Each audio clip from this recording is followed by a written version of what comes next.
What's going on, y'all? Welcome back to the Switch Podcast, man. I'm your host, Keywan Humphreys, and NBA fans, basketball fans, sports fans in general, because I know there's some of y'all out there that don't really watch the NBA into the playoffs. We're all about to eat really good. It's finally that time. It is time for the NBA playoffs. The NBA playoffs are starting this weekend. But before we get to that, we have the NBA play-in tournament starting tonight, and it starts with the Western Conference teams. Just a quick breakdown of the play-in. The play-in, the last two seeds, the 7 and the 8 seed for the playoff for each conference, is up for grabs between the current 7, 8, 9, and 10 best team in the conference. So basically, this is how it works. The 7 seed will play the 8 seed, and the 9 seed will play the 10 seed. The winner of the 7-8 game will be the 7 seed going into the playoffs. And the winner of the 9-10 seed, the 9-10 game, will advance to play the loser of the 7-8 game, and the winner of that game will be the 8 seed in the playoffs. So I had a little graphic on the screen because I know that can be very confusing to, I guess, comprehend from me just saying it. But we've been doing this for a couple years now. I kind of got it down pat. Tonight, the Western Conference, we're seeing the first set of play-in games for the Western Conference. We have the number 8 seeded Los Angeles Lakers taking on the number 7 seeded New Orleans Pelicans at Smoothie King Arena. And we also have the number 10 Golden State Warriors taking on the number 9 Sacramento Kings in Golden One Center. So looking at the 7-8 game between Lakers and the Pelicans, this is kind of weird. You know what I'm saying? This is kind of weird because we just saw these two teams play in a game that had playoff stakes, in a game that actually mattered on Sunday. The Lakers, they put the hurt on the Pelicans. They beat the Pelicans 124-108 on Sunday. And that is the reason why we're having this play-in game between these two teams. And it's actually crazy that these two teams are here because we know about the history with Anthony Davis and the Pelicans. Anthony Davis was drafted by the Pelicans, and they end up trading to the Lakers for B.I. and Lonzo Ball and a bunch of other guys. And the Lakers ended up getting a championship out of that.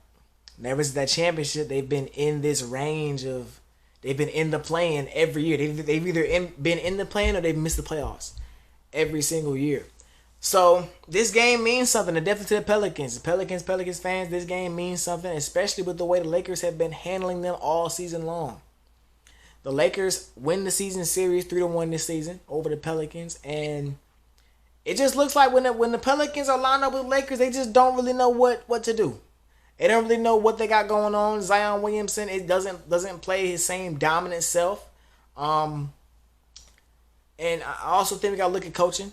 Willie Green, he played Larry Nance Jr. a lot in the last game on Sunday, and that's not going to work against a offense that has LeBron James and Anthony Davis coming at you every single play. You're playing 2 6'7", 6'6" bigs to protect the paint. They also went into a zone defense, which LeBron just absolutely he killed it.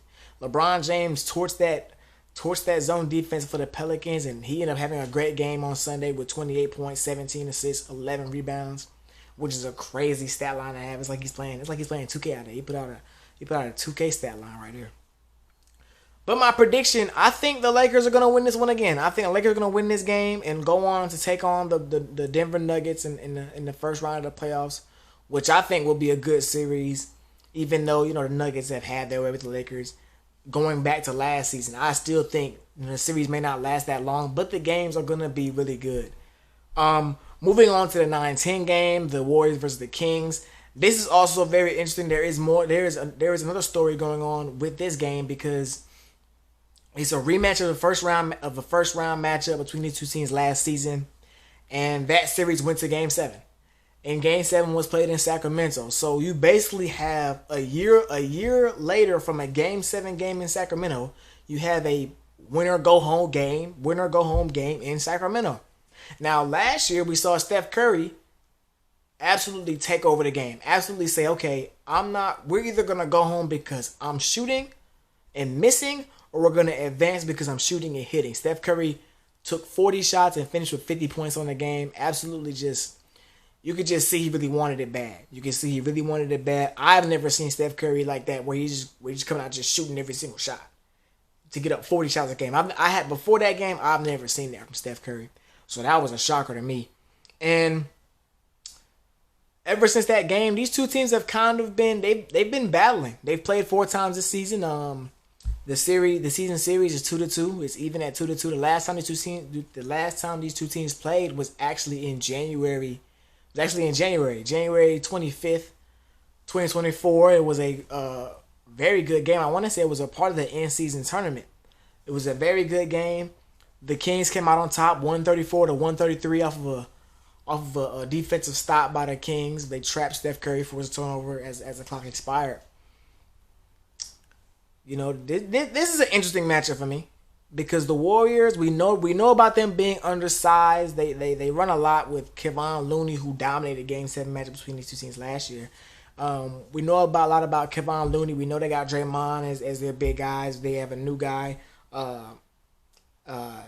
What's his name? Jackson Davis, Trace Jackson Davis. He's been pretty good in his rookie season.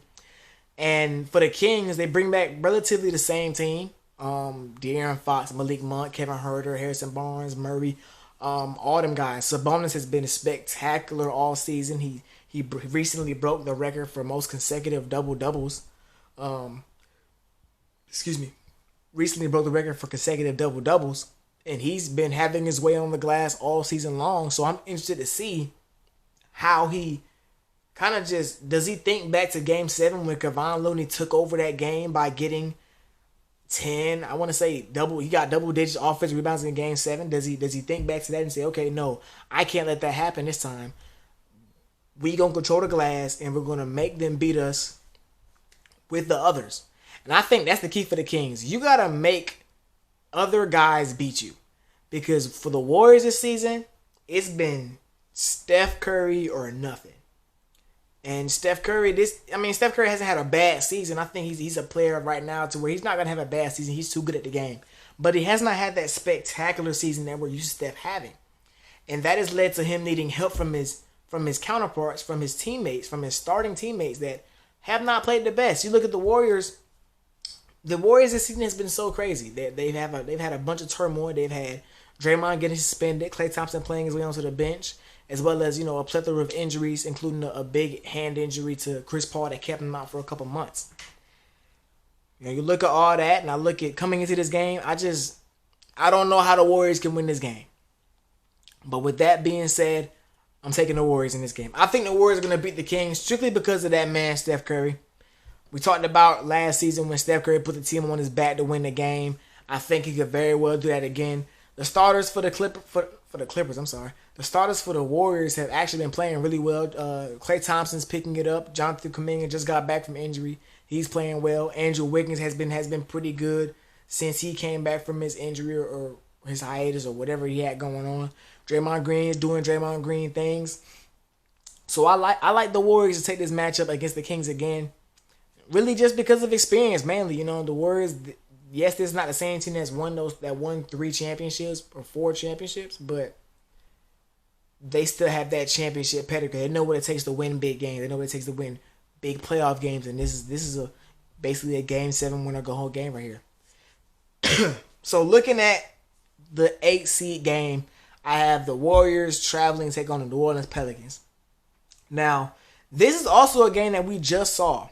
We just saw the Pelicans take on the Warriors this past Friday in a game that had play-in, playoff seeding implications. And the Pelicans took home a win, 118-109. Zion Williamson had a pretty good game. He scored 29 points, but he took 26 shots to do it. But when it came down to you got to get a stop, you got to stop Zion. The Warriors could not stop Zion in those clutch possessions, in those big possessions where you need a stop. The Pelicans win the season series against the Warriors 2-1, and I have them taking another one. I have them taking this game against the Warriors. I have the Pelicans advancing to the playoffs as the 8 seed. I think I talked about how against the Warriors and Kings, I think Steph's gonna go so crazy to force them to the next round. But I think he's gonna be gassed, man. I think he's gonna run out of gas, and then the Warriors don't have the size. They don't have the personnel to stop Zion Williamson. And Pelicans just got back Brandon Ingram, who he just got back from injury. I just don't. I don't. You know, I can't. You can't count on Steph Curry. You can't count on Steph Curry, but I just don't. I don't think. I don't think they're gonna win this game. I don't think they're gonna beat the Pelicans, man. So with that being said, the Western Conference. My prediction for the Western Conference playoffs, I have in the first round the number 1 Thunder versus the number 8 Pelicans. The number 2 Nuggets versus the number 7 Lakers. The number 3 Timberwolves versus the number 6 Phoenix Suns. And the number 4 Los Angeles Clippers versus the number 5 Dallas Mavericks. I'm excited. I'm excited for the play-in tonight. I'm gonna put out a similar video to this one tomorrow, talking about the Eastern Conference side of the play-in. And then once we're out of the play-in and the playoffs start, that's when I'm gonna start ramping up. I'm gonna start ramping up reactions to games. I'm gonna preview a couple of my favorite series out of the first round. And we just gonna sit back, we gonna relax, because it's playoffs, man. We've been waiting all year for this. We've been waiting since October for the playoffs. You know, regular season, it's cool when it first start. You know, when it's cool around Christmas and early January. But once All-Star break hit, take me to the playoffs, man. Take me to the playoffs, and we are finally here. But that is all I have for y'all, man. Make sure y'all take it easy. Make sure y'all like, comment, subscribe, share with y'all folks. If y'all know anybody that love basketball, send them my way. Send them my way. We have good chats. We have good talks, man. But until next time, we out. Yay!